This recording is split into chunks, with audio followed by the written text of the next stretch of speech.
नमस्कार, this is Nitin कनवत। Sir, आज की डेट में सबसे बड़ा इशू जाओ फाओ का, जो Punjab high court, Bombay high court और वैसे बहुत सारे हाई कोर्ट से, जो 7-8 हाई कोर्ट से, जिन्होंने पहले एसएससी के फेवर में दिया, तो 2-3 जजमेंट ऐसे भी, जैसे दिल्ली हाई कोर्ट हो गया, गुजरात हाई कोर्ट हो गया, जो हमारे खिलाफ थे।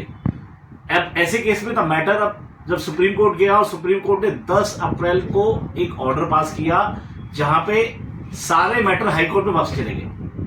अब क्वेश्चन उठता है कि एक्चुअली सुप्रीम कोर्ट ने क्या कहा है और हमें करना क्या है।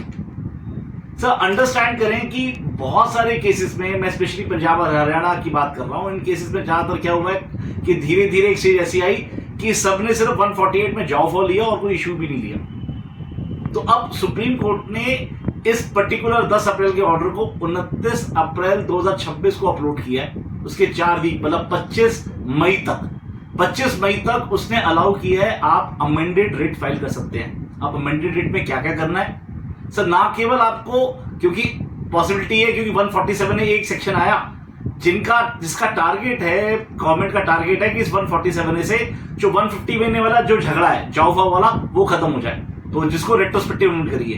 तो क्वेश्चन उठता है, इसका कॉन्स्टिट्यूशनली जो वायरस है उसको आपने चैलेंज करना है। पॉसिबिलिटी है, अगर आपका अप्रूवल ठीक नहीं है तो 151 की बात करेंगे तो 292 BC जो नया सेक्शन लेके आए हैं उसका वायरस भी चैलेंज करना है। हो सकता है कि आपके काफी डॉक्यूमेंट्स में डिन नंबर ना हो तो 292 BA का भी वायरस चैलेंज करना है। अपार्ट फ्रॉम दिस सर, आपने कुछ चीजें और करनी है। पॉसिबिलिटी है किसी भी कारण से, अगर आपने सिर्फ जाओ फाओ का इशू लिया और मान लीजिए उसमें और भी अदर इश्यूज थे, अब आपके पास एक बहुत अच्छी अपॉर्चुनिटी है जहां पे आप अपनी रिट को अमेंड करते हुए बाकी ग्राउंड लिस्ट हैं। जैसे पॉसिबिलिटी है कि आपका केस राजीव बंसल से कवर हो, क्या पता नोटिफिकेशन नंबर 1/2011 से कवर हो, क्या पता ये भी हो सकता है कि मान लीजिए वो 149 की जो कंडीशंस है कि भैया बुक्स, अकाउंट, डॉक्यूमेंट्स और एविडेंसेस 50 लाख की कंडीशन हो, या फिर मैं बोल रहा हूं कि it is represented from the in the form of asset, उससे कवर्ड हो, या एक्सपेंडिचर कवर्ड हो। तो इन कंडीशन में भी क्या हो रहा है कि क्या ऐसा तो नहीं है कि 149 के फर्स्ट प्रोविजन पे, जहां पे वो कहता जी अगर पिछला